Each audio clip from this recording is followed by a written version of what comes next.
Pat, this team's had a lot of success in big finals, big games. What's the emotions like in the camp after that one?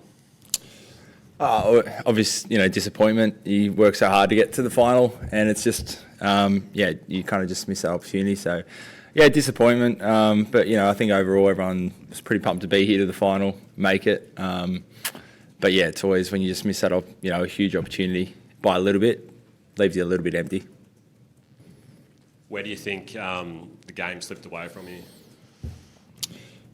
I think there was a lot of moments where kind of both teams wrestled back control. I think, that first innings lead was really important. I think that's an opportunity where you can kind of back the opposition out of the game and put on, well over 300 plus. And, the longer you drag it out, maybe the conditions help you out a bit more. But we didn't really give ourselves, big enough of a buffer there and let them back into the game. Pat, obviously a lot of the discussion coming into the game was the top three. I appreciate it's soon after the game's finished, but do you think you've come away from this with more questions than answers about that? It's we always knew this was going to be a one-off. It's pretty specific conditions over here. Again, losing the toss on day one and being sent into bat, it's never going to be easy for the top three. But I think there's probably quite a few people in the lineup that kind of wish they could have done a little bit more. And obviously, the top three was an obvious one in this game. Pat, the pitch is obviously a big talking point. Changed drastically from day 2 to 3. What was your assessment of that?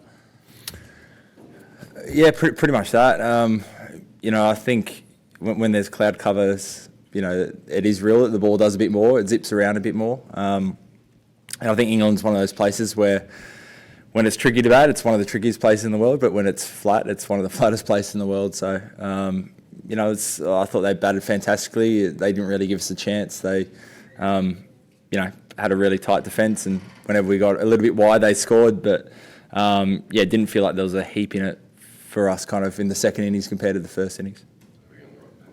Pat, once again, it's pretty fresh. It's just the results just happened. But with the WTC itself, it goes from cycle to cycle. So this being the culmination, does it feel like the start of a new cycle in terms of just the Australian team itself? I think in some ways you do. I don't particularly know why, but it does feel like a little bit of a fresh start. Fast forward, a couple of years, and you start maybe thinking about who's going to be in, hopefully if we make the final, who's going to be in that, and maybe do we want to get some games into them? Do we feel like now's the right time to change, or do you hold, with the team that got us to the final? So, I think we'll kind of got a couple of weeks before the first test in the Windies, so I think we'll sit down and have a bit of a think and after we digest this game. But for me, I think a new WTC cycle in some ways does feel like a bit of a reset. Pat, there were some sort of nerves evident from South Africa this morning in the period before lunch, and you were able to sort of string it out. Did it make you think, gee, if only we had another 50-odd runs or something like that? That would have been nice. I think yesterday, with Joshy and Starkey getting up to 270, it's like, okay, that's a bit more of a buffer. Of course, you would have liked it, a few more, but we probably felt like we got a few extra with those guys. But, as I said earlier, the conditions can change quite a bit. So while it was quite flat, it was kind of just draw it out as long as we can, try and, for the pace bowlers, just try and go for, 2 runs and over. Lino was looking really likely, and you never know, maybe some clouds come over, maybe a new ball does something different, but just try to string it out as more and more nerves play into it as well. And just one on Steve. What have your conversations, I guess, been like with him, and is it how long is it going to be before he can try to hold it back, I guess? Yeah, I think it's a little bit of a wait and see. He's good. He's I think he enjoyed the green whistle for an hour yesterday. But no, he's positive. I think it's somewhere around the 10 days to 2 weeks, and then maybe you try and bat with the split and see how that looks. So I think it's a bit of a wait and see. I'd say first test maybe unlikely, and then kind of go from there. But it's a bit early just to tell. Hi Pat. I know you want to sort of win every test series. You've got the Windies coming up, and then a big winter this time as well. But does having sort of been here, having won it 2 years ago, having lost it today, Does it give you a desire to do well straight away and to do well over the next 2 years to get back to this showpiece? Yeah, of course. To make these finals, it's normally off the back of being really strong at home, but you've got to win some away series, and good chances, we get to do it straight away. 3 test match series, you're straight into a really important cricket. I think that's one of the good things about the World Test Championship. It's every test series and test match feels like you're playing for something significant. So, in some ways it's good that we get to dust ourselves off and turn around in a couple of weeks and start looking ahead to the next one. Pat, you mentioned the need for a reset before the next WT cycle. Can you just elaborate on how that might look and what the processes are there? Oh, again, it's probably more for the selectors and, me to sit down and we kind of map it ahead. I think, say, in white ball series, a lot of the time it's kind of you build on 4-year cycles for around World Cups for ODIs. And, I think maybe it's an opportunity in the test match to do something similar, but it's a little bit early to tell. But, again, coming to this match, you've got guys like Sam Constas and Scotty Boland, Josh Inglis, all those guys who are right on the fringes. So I think, again, after this test match, everyone gets thrown back into the conversation and it's a little bit of a reset for that first test. Yeah, Pat, just on that, is there a chance that you feel that there could be maybe a couple of extra players added to the squad for the West Indies? I'm not sure.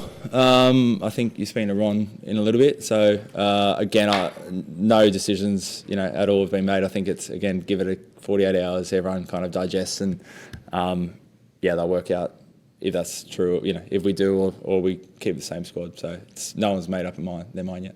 And just on Usman Qayja, Pat, obviously you had possibly a similar situation a couple of years ago with David Warner where there was obviously a lot of benefits with the experience of players like that. Where do you sort of see Usman at? You made a double 100 a couple of tests ago, but in kind of faster conditions, it's looked a bit harder. Yeah, I think the beauty of someone like Davey or Uzi going through, a little bit of a lean patch late in their career, they've got out of it before. So they've got good record of kind of dragging themselves out and finding their best. But like anyone else, you've got to be scoring runs, you've got to be taking wickets. So, we'll wait and see. But he's obviously would like a few more runs. Again, going to that Sri Lankan series, his name was kind of thrown up there publicly, and he scored a double 100 and kind of showed how good he is. So I'm sure runs aren't too far away. Hey Pat, I just wanted to ask you about sort of the opposition, if I could. There was a lot of criticism about the route that South Africa took to get here, and Temba, as your opposite number, comes on. He's in quite a unique situation for a captain. So I just wanted your thoughts on just how South Africa performed and how he played as well, and how he led the team from your perspective as captain. Yeah, first of all, how he played. I thought he was fantastic. He's obviously gave that half a chance early, and then didn't really give us another look until he got out. Had a big partnership, so I thought he played really well. In terms of leading, it's always pretty hard unless you're kind of playing underneath someone to judge them. I think so. I don't know, but from the outside, he looked good.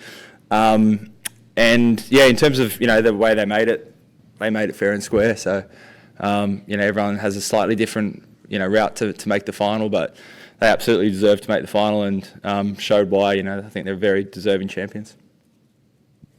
Quite a few of you guys were at the IPL. You haven't played much red ball cricket recently. Was there any sort of rustiness there that you think might account for the performance, or was that the lack of preparation, not significant? I thought our preparation was brilliant, actually. Coming in. For a few reasons, but I thought we got it spot on. I think the weather helped us out as well in that lead in. I thought the fast bowlers, particularly from the medical staff as well, they did fantastically well to make sure everyone was firing on all cylinders from basically ball one. And I thought we got it pretty well spot on. I'd just like to ask you about Aiden Markram. It must have been very frustrating watching him go about his business. I think everyone appreciated your sportsmanship as a unit when he was finally out. Could you just talk about facing him and his innings? Yeah, he was pretty hard to dislodge. He batted well. He kept the scoreboard ticking over as well, which is can be frustrating.